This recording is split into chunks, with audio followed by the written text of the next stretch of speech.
The People's Platform. Good evening and welcome to the People's Platform.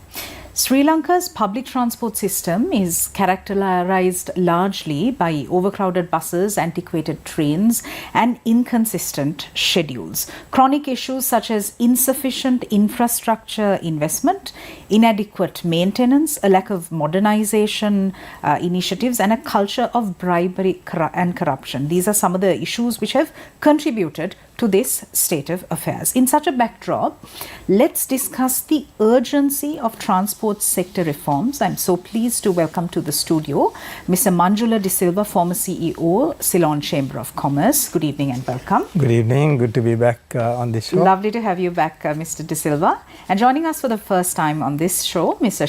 Fernando, mobility expert. Good evening and welcome, Sharan. Thank you. Thank you very much for having me. My first question is to Mr. De Silva. When we take Sri Lanka's transport sector, especially the bus transport and the train transport. So when we take buses, passengers packed like sardines, drivers mostly engaging in hooliganistic practices, not caring for human life, property damage. Bus permits are a major mafia. If we take the train system in Sri Lanka, outdated carriages, frequent breakdowns, delays. Speak to us about how problematic this is. If you could set the stage as to where we are in Sri Lanka, and also how critical it is to reform the transport sector. If you look at our transport sector, I mean, it has not kept pace at all with the rest of the economy. Even with regard to other areas which have moved to some degree. Transport has been stagnant. If you say over the last so many decades, there's been absolutely no progress at all. If you take transport facilities available today, I would call it uncomfortable, unreliable, unsafe, and inconvenient. I mean, that is where we are, and this is actually affecting all the other sectors as well. Because transport is a sector which is a supporting sector to the rest of the economy. Yeah. And other sectors depend on transport. And if you really look at it, Sonali, you'll find that a lot of the issues that other sectors face are sometimes a result of the chaotic status of our transport system. Let me give you a couple of examples, right? Now we talk about the productivity in our workplaces, and one of the issues that people often talk about is that people come late to work and they are always in a hurry to get out of workplaces, right? But if you really examine why this is happening, it is most of the time due to the fact that people have to commute for a very long period of time to get from home to work and from work to home, right? Sometimes that journey might take 2 to 3 hours. And if you miss your first bus or first train, that might add another 1 hour to your journey. So this is one reason why people are always, in a rush to get out of their workplaces. And likewise, I mean, if you also ask the question, why do most of the retail shops and small service establishments, why do they close so early? Right now, when you go to most other cities in the world, you'll find places open till fairly late in the night. But here, most people don't do that. Right? Again, the reason is the poor state of transport, because, I mean, if you keep it open beyond a certain time, you will find it difficult to provide transport to your employees. Now, if you have to do it at your own cost, only the large establishments will be able to afford that. And also, if you keep it open beyond that particular time, the number of people patronizing these establishments will also be very low. So you can't justify keeping it open, right? And okay, one more example if I would give you is the agricultural sector. Now, if you take the fruit and vegetable produce, actually the post-harvest losses are adding up to about 20 to 40% of the produce. And one of the biggest reasons is the poor quality of transport, because by the time it reaches the consumer, a lot of it is spoiled, right? So like that, when you look at most other sectors, the problems they face are often a result of the very poor quality of transport. And if we fix transport, I think it can help a lot of these sectors also to operate in a more optimal sense. Sharon, why is it that Sri Lanka's transport system has had such a lackadaisical, backward looking approach? Why haven't we used the digitization tools like other countries? It's not rocket science, surely. May I go back and start where Manjula stopped? Sure. And then come into this. And the first thing I'd say is that Manjula made the point about post-harvest waste. Let me make another point. I did a back-of-envelope calculation, and when the price of diesel went up by 30 rupees, the price of a kilo of vegetables went up by 10 rupees. But the cost increase of transport with respect to the 30 rupee increase in diesel is actually 1 cent per kilo. Okay, so it means the middleman has power through the system to increase his profit margin. That's the first thing. Everything, I agree with everything Manjula was saying. And if you take it as a mobility issue at a national level, there are three primary issues. Congestion. And congestion means that the average Sri Lankan citizen coming into Colombo to work is 3 hours on the road. Right, so that's a national cost, it's a social cost, it's a cost to his family, The second thing is pollution. 51% of our total carbon generation is from the road transport sector. Right, so that is a significant problem. The third element is we spend $3 to $4 billion a year out of $20 billion of imports on fuel for road transport, right? So these are three significant issues. From a personal point of view, because of all the reasons Manjula said, people are having to use private transport solutions instead of public. So you buy a bike, a three-wheeler, or a car.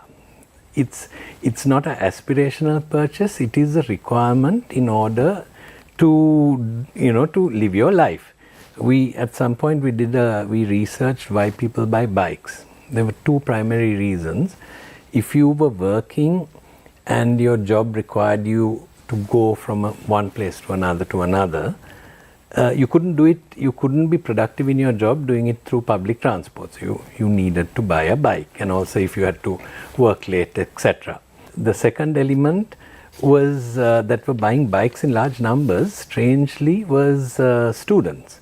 If they had 3 tuition classes in a day, they couldn't manage it with, this is becoming a long answer, but so the reason that the reason for congestion, pollution, and the high expenditure on fuel is because of the lack of proper public transport. People have been forced to go into private transport solutions. Now I can come into digitization if you like, but this is a problem. And digitization can sort a lot of things, but we also need to move people from private transport back into public transport. In order to do that, the problems that Manjula is talking about in public transport need to be fixed, because otherwise you are just going to have more and more and more private transport. We don't have roads, we don't have the money, we don't have the money to import the fuel. Mr. De Silva, speak to us about what measures can be taken to streamline the bus transport system in Sri Lanka, since that is what is used by a majority of Sri Lankans, especially the masses. I'd also like your input on these bus route permits, which the model of which is flawed. I think we need a complete system change right, Okay. in the area of bus transport. If you allow the current model to operate, like where buses are competing with each other, racing with each other to actually grab as many passengers as possible, right, and then sometimes, staying in one place as long as, it helps to get the bus loaded. Now, that type of system will never help us to reach the kind of standard that you and I want in public transport. If you want to have proper timetables to be adhered to, and if you want some kind of discipline to be there on the road, ensure that there is no overcrowding, right, then we have to change this model. The way in which actually we have liberalized bus transport is something, which you don't see in most other parts of the world, where you have these people owning 1 or 2 buses. They are also struggling to operate. They find it so difficult actually to make a profit, and that is why, you see this kind of undesirable competition on the road, right? So that's where we are, right? Now, if you want to solve it, then you got to go into a completely different model where each route, now when I say route, it's like say the 138 route or 154 or whatever, each route should be given to one single operator, and that should be done through a competitive tender process, right? So where you invite bids from operators, so they can be companies, they can be even associations where say the present bus owners get together, form an association, and they bid Right. as a single entity, right? So where each route will be given on an exclusive franchise to one operator, right? So then they will have to adhere to a timetable. They will have to follow all the rules that are given by the licensing authority. Like, there will be a limit on the number of passengers you can carry, sitting passengers, standing passengers. There can be quality standards imposed, emission standards. All that can be done. And how you typically select is, you select the operator who offers to run that route for the lowest fare. Right. Right. So then it's a competitive process. So who is able to offer the lowest fare will be given the contract, and they have to adhere to the terms and conditions laid down. Now, when you do that, basically what you are doing is you are taking the competition off the road. Right. There is still a competition, but there is competition to win the contract. But once it is won, then basically you have to just adhere to the terms and conditions laid. Okay. And of course, if you don't do that, then of course there will have to be penalties where the contract can be terminated and it can be retendered, for instance, right? Now, in a lot of places where this has been in operation, basically, you will find a lot more organized, streamlined, disciplined operation, because they don't have to anymore chase after each other to load the buses, right? Because see, now in today's model, even if one operator try to follow some kind of a system, let's say they announce the times at which they will come and come to each bus stop and pick up passengers, somebody else will get there a minute ahead and take all your passengers away, right? So it won't work in the current system. So that is where this exclusive franchising of routes, I feel, is the way to go. And maybe if you can try it out on a couple of routes and see, I'm sure it will produce the right results. What do you think is the reason for such a pilot project, which would be largely beneficial and transparent for Sri Lanka? Why do you think it's not being done? It's very unfortunate, this thinking has been there for some time. I recall something like even maybe 20 years ago, this idea was there. Okay. Right? And at that time, I remember there was some discussion between the government at that time and even the private bus owners association, and from what I gathered, even the bus owners were not against it, right? Because actually, like I said, even to them today it's a struggle. because you are operating 1 or 2 buses, right? You have to pay your leases, you have to pay for the fuel, you have to pay for your employees, and it's such a challenge, to generate adequate revenue to meet all those expenses and make a margin. So that is why they are compelled to operate in this manner, right? But if you take that away and you allow them to operate at agreed times, and also to make sure that there are buses running at off-peak hours as well. Okay. Now, another problem today that we face is beyond a particular time there are very few buses. Sure. Right? Because to them it is not commercially viable to run buses at that time. Right. But in other parts of the world, I mean, I'm sure you have experienced this, sometimes you may be the only passenger in a bus, but still the bus will operate at a given time. Right? So this is why I feel we need to try this out, and I'm sure it will produce the desired benefits. And also talking about the CTB, CTB should also compete with the other bus operators. Maybe they might be the most competitive to run certain routes, so Sure. let them have those. Right. But they also should not be running in competition with another operator. So if you stick to this one route, one operator model, Okay. actually this is how the London buses are run, Right. and in most other places in Europe, and even in recent times in certain parts of India. I saw in Bangladesh, Dhaka has announced, has introduced this type of a model. Right.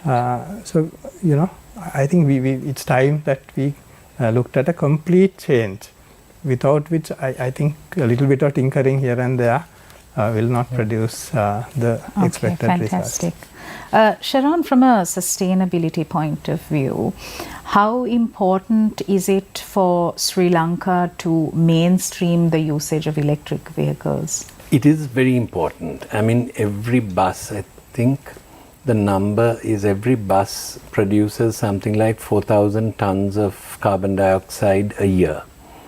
And the point is, electric buses, electrification is expensive, and it was never something that was affordable. But that situation has changed with the price of lithium-ion batteries coming down significantly. So the price difference between an electric bus and a compatible diesel bus today is about $60,000. So the electric bus is more expensive by about $60,000. If you then compare the cost of running between a diesel bus and a petrol bus, the diesel bus costs more by about $20,000, right? So it means that the cost differential between a diesel bus and a petrol bus will be offset by the saving on diesel over 3 years. Now, how you could then do it, if you take the battery out of the diesel bus, out of the electric bus becomes the same price as the diesel bus.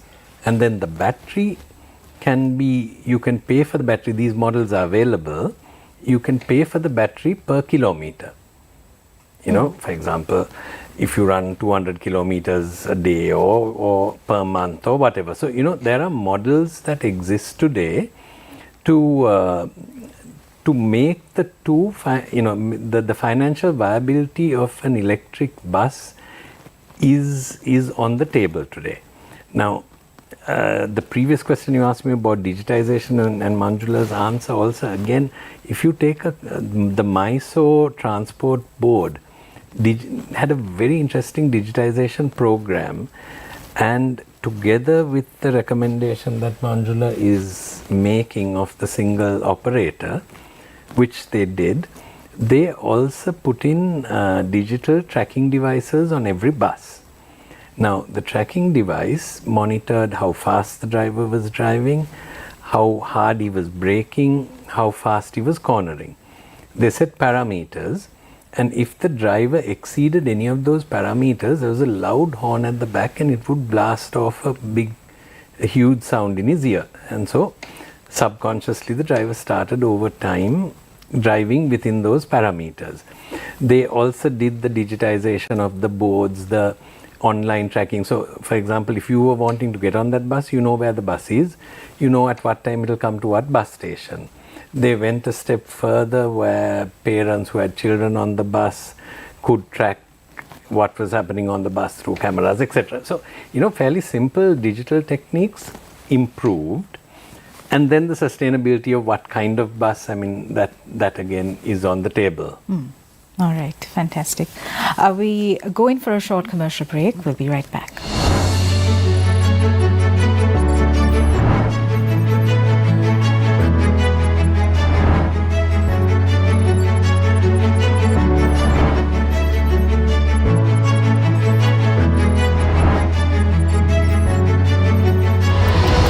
The People's Platform. People shouldn't be afraid of their government. Instead, governments should be afraid of their people. NPP is by design, and it's not only in Sri Lanka, even out of Sri Lanka as well. I had to go to my cabinet minister secretary even to get a small thing passed. That's a different question. The authorities are there. Why aren't you going in? The integrity was compromised by the bribery commission. The chairman of the party does not attend when you all sign a MOU with GLP and Nalagodeva, which is quite important. Who was trying to safeguard the robbers of central bank. We know while in Sri Lanka there are issues. Inquiry was going on. People wanted Gotabe, right? People elected him. But what we can see is that it has certainly stalled. There is no public record of what these cases were. In particular, the things are very severe when President is also the Minister of Finance. I will give you a post how it came about. It was not argued in the parliament. It was not even put on the cabinet. It was forced down the throat of the people of this country without an election.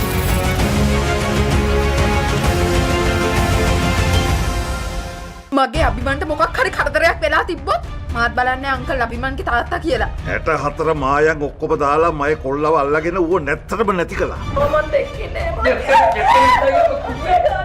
අයියන් මාත් දෙක්කේ නෑ ලක්කුණෝනේ. මට ජමාවෙන්න. දැක්කනේ aunty. මුංග හොරතල් කළා මුංගෙන් ඇත්ත ගන්න බෑ. තංසේ උඩ ගියත් බිම ගියත් මට කමන්නේ නෑ. හැබැයි අරෝගේ කාමරේට ගිහිල්ලා තිබ්බොත් මම තංසේවයි ඌවයි යවන්නේ කොහෙටද කියලා මම තීරණය කරන්නම්. තංසේට මම ආයි කියන්න තියන්නේ හරි. නීල පබලු අද රාත්‍රී 9ට සිරස ටෙලිතිරයෙන්. ගන්න බලන්න අපිට කතිරයක්. අංකේ 18. අසාධාරණනේ මාරයා වගේ වුණාට සාධාරණනේ පිළිගත්තා වගේ.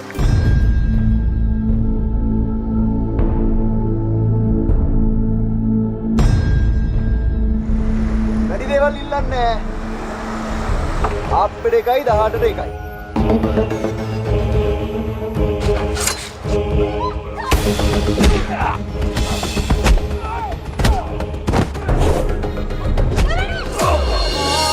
කියා දෙන්න ආදරේ තරම් අද රාත්‍රියට ඉදියට සිරස ටෙලිතිරයෙන්. So the SLPP has no moral right, or basically they are lying to people if they are saying that they need power to do justice to this horrific attacks. So I can assure you that when these latest crossover talks were happening, they're talking about 4 members in particular. We couldn't agree with the decision to appoint Mr. Ranil Wickremesinghe as the president. He opposed that and we went to opposition. Then bring more women into the labour force. And it's not just for women. When you bring more women into, this is a huge section of the society that's left out of the productive economic process, right?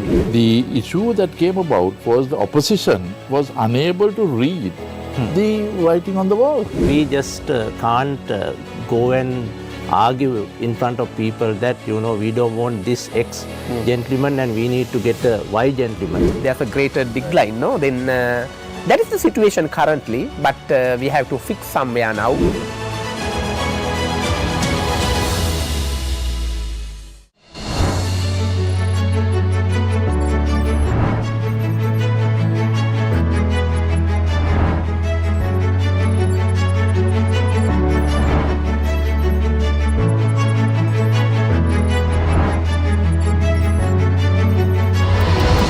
The People's Platform.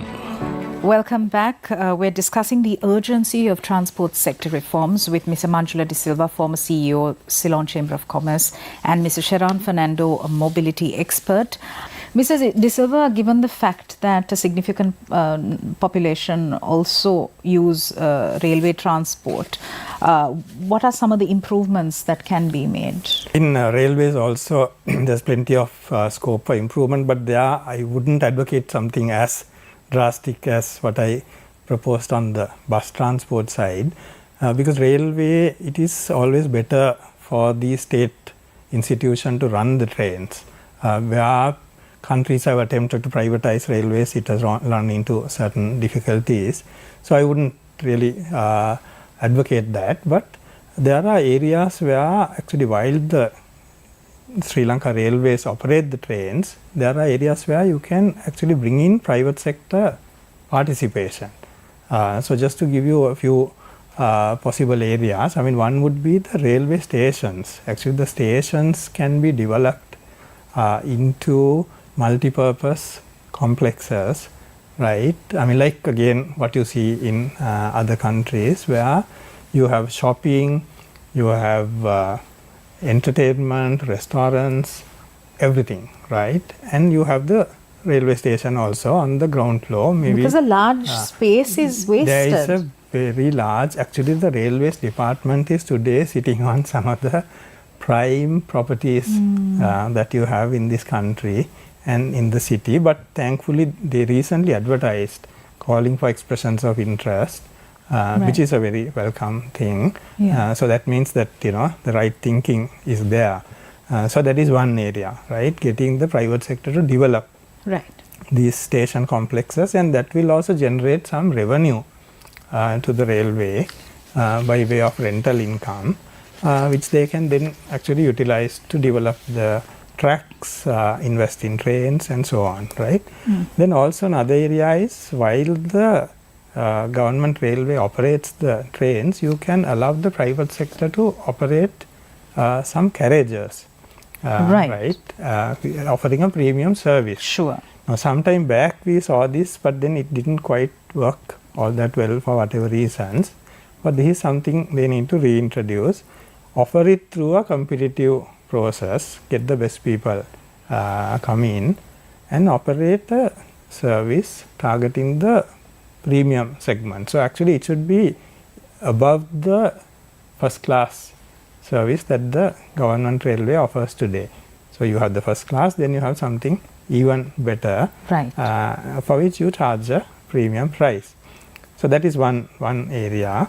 Another one is again like the restaurant facilities, the restrooms. I mean, all that need improvement, right? I mean, today again, you know, one should appreciate the fact that railways have started certain trains targeting tourists. I mean, which is good, right? I mean, they go through a scenic route and that has become very popular.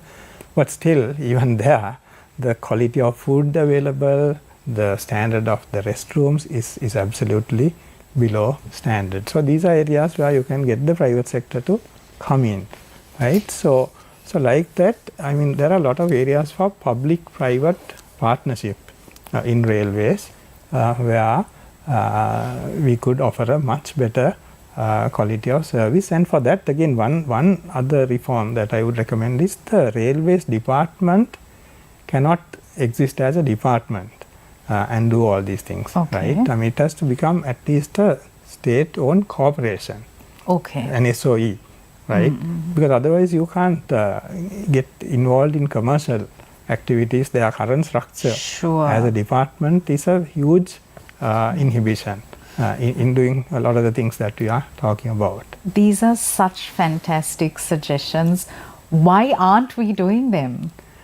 If you look at various plans that people have developed from time to time, right? I'm sure many of these things are talked about, right? But in Sri Lanka, what we need is not more and more plans, but implementation, which is lacking, And also, actually, another area is now. If I also looked at some of the transport plans done over the last couple of decades, they talk about MRTs, LRTs, BRTs. You know, all these things are there, right? What you mean by LRT is light rail transit, right? Mass rapid transit. All that is there. But what they don't talk about is how do you finance them, right? You can have a long wish list of things you want to have, but unless there is a way of making it happen, government is never going to be able to find enough resources to put in, right? And when you get the opportunity like the LRT project, you know what happened, right? Now again, thankfully the government is talking to the Japanese, and I really hope that they can put that back on track, because that is something very essential in the city of Colombo. Just imagine if you have that elevated light rail system as planned from Colombo Fort to Battaramulla and from Boralla to Mardana. That was the original plan. Okay. Right? Now something like that can really ease the congestion and provide people a very convenient form of transport. But this again has to then get linked with the rest of the public transport system, so that the buses will feed passengers into the LRT, and also you have to make it accessible to the elderly as well as the disabled. So you can't have these elevated tracks running and make people climb up 100 steps to reach that. So you need to have the elevators, the escalators. Again, maybe build stations like the railway stations we talked about with all the other facilities, so that it becomes one single system connecting all these different forms of transport with each other, right? Fantastic. I mean these are things we can see when you go abroad. I mean, you go to places like Singapore, Hong Kong, most other places have that.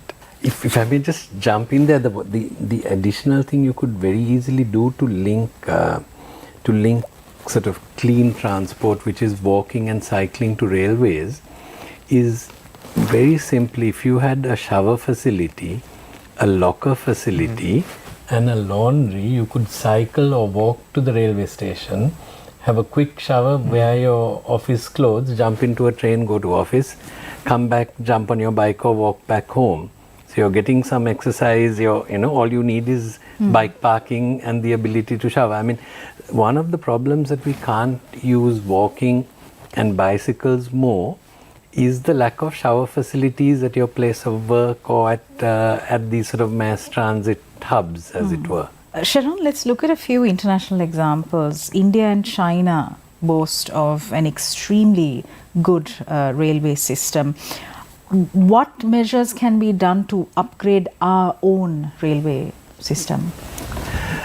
Well, I agree with Manjula. I think the first upgrade is just the easy upgrades, cleaner, better toilets, just upgrade the administrative and the operational elements of the system. The second upgrade is a lot of our rail tracks, Manjula, correct me if I'm wrong, are still coming back from the British time, right? Yeah. So the gauges are off, and because of the tracks being sort of 70 years old, the speeds the trains can travel on is limited to ensure adequate safety. So the track upgrade is needed.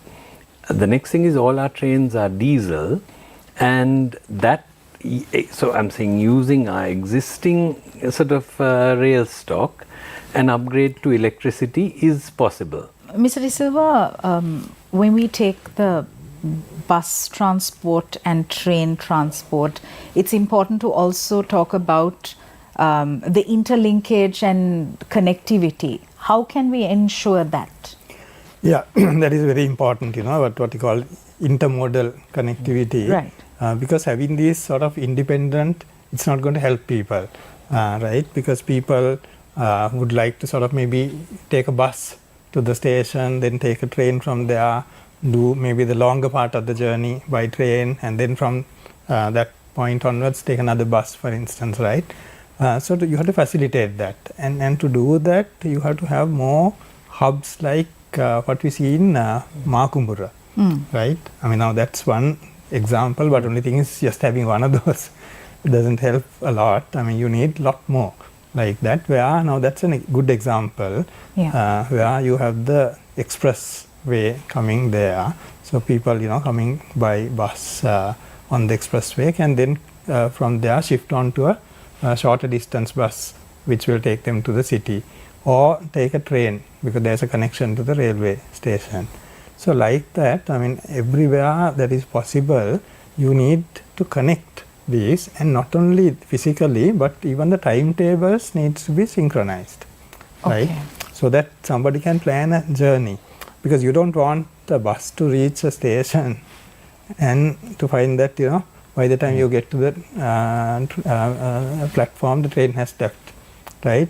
So one has to think of possible journeys that people will take, right? So like at an airport, right? I mean, how, you know, different flights are synchronized in such a way that you can come take one flight, then there will be a little waiting time, you take the next flight and go to your destination. So the same way, the buses and the train, there's no such thing called a bus timetable, right? Because it's never followed. But if we adopt that kind of a franchising model, and then you can definitely introduce a proper timetable for buses and then synchronize that with the railway. Isn't it absurd that we're in 2024 and if we miss a bus, we literally have to look at the road and wait for the next bus? Absolutely. I mean, so that is where maybe Sharon can talk a little bit more about how, like, you know, maybe with a little app, you know, you can really see how, you know, these things connect up, and you can work your way, you know, selecting the best route at that particular moment. So it can actually even start with a bicycle ride, and then maybe, you know, a bus journey, a train journey, whatever, right? So I think maybe Sharon, I'll let you. Sharon, speak to us about how important it is for a digitization tool such as an app to be introduced to also cut across different types of mobility. It is essential because don't forget, we are the whole object. The problem is congestion, pollution, and expenditure on fuel. That's the problem we are trying to solve. The easier solution is to move people from private transport to public transport, and so we need to make public transport that you're talking about has a generic name. It's called Mobility as a Service, MaaS. Right. So this allows people, so for example, Manjula is driving from Gaul to Mahakumbura or Kottava by car. He's parking his car there. So then he will need to reserve parking. He can do that on the app. Then he knows what time he'll get there. He needs a train ticket. Right. He can get that on the app. He gets a train ticket. Now that train gets him to Fort railway station. From Fort, he has a meeting at the Chamber of Commerce, and he's a little lazy time-wise to take a bus, so he wants a Uber. So then he calls the Uber. So now in one seamless sort of interaction with the digital app, he has sorted out mobility across different platforms, and now he's at the Chamber of Commerce. You can make this more complicated if he wants to on the way stop and grab lunch somewhere and a reservation at a restaurant. All of these things are added on to this basic sort of digital platform. Sure. But I think one of the essential factors when you're trying to get people from private to public transport is to make multimodal transport across different public applications doable at one place, on one app. You know, you don't want to be calling the bus company and finding out what time does this bus come, and then the train station, and you know, that convenience, the digital convenience needs to be delivered to commuters. Mr. De Silva, we need to go cashless, don't you think? I just don't understand why even, you know, that aspect has still not been addressed, where one should be able to just make your payments across all these different transport options with your credit card or the debit card. It should be as simple as that, because today majority of people have a bank issued at least a debit card, right? So you should be able to just tap that card, make your payment, whether in a bus or a train or whatever form of transport that you use. And if there is anybody who doesn't have a bank issued card, I mean, you can always have a dedicated transport card where you can just reload it with cash, just like people do with their phone cards, right? Sure. So these are very simple mechanisms, which again I think we have been talking about for a very long time, but unfortunately yet to be implemented. So that is also something which is very, very essential. Safety or the lack thereof is also one of the main concerns. Also, harassment in public transport. These are issues that sort of have the capacity to cripple almost. How can we address that? So that is also happening largely due to the overcrowding aspect, right? See, if a bus is not crowded, the potential for harassment will be so much less, right? So that is one aspect. So and also the road discipline, right? The safety concern comes again due to this way of practice of racing one against the other. Actually, I was reading a Harvard Business School case study, which talks about the Sri Lankan bus system. As a model not to follow, right? And where they just highlight this as a case where a case of having too much competition, right? Because normally we think that competition is good, right, for the market, but there are instances where too much competition can be detrimental, and actually this is being highlighted that way. So that is why sometimes there are certain sectors where you don't want competition in the market, but you want competition for the market, right? So that's what I think that bus franchising model can bring about. And also, just to make one more point about the fact that public transport is what we should focus on, because if you are going to have more and more cars and motorcycles coming in, that's going to be an inefficient way of addressing these issues. So you need to focus on public transport, buses and trains, both from an economic point of view as well as from an environmental sustainability point of view. So I want to actually also give you a quote from somebody, very interesting quote, which says that a developed country is not where the poor own cars. It is where the rich use public transport. Beautiful, and I think that's a brilliant note on which we can end this conversation. Mr. Manjula De Silva and Mr. Fernando, thank you very much for sharing your expertise and perspectives. Thank you. Thank you. It's been a pleasure. Thank you for watching us. We'll see you again next week. Have a safe weekend. Good night.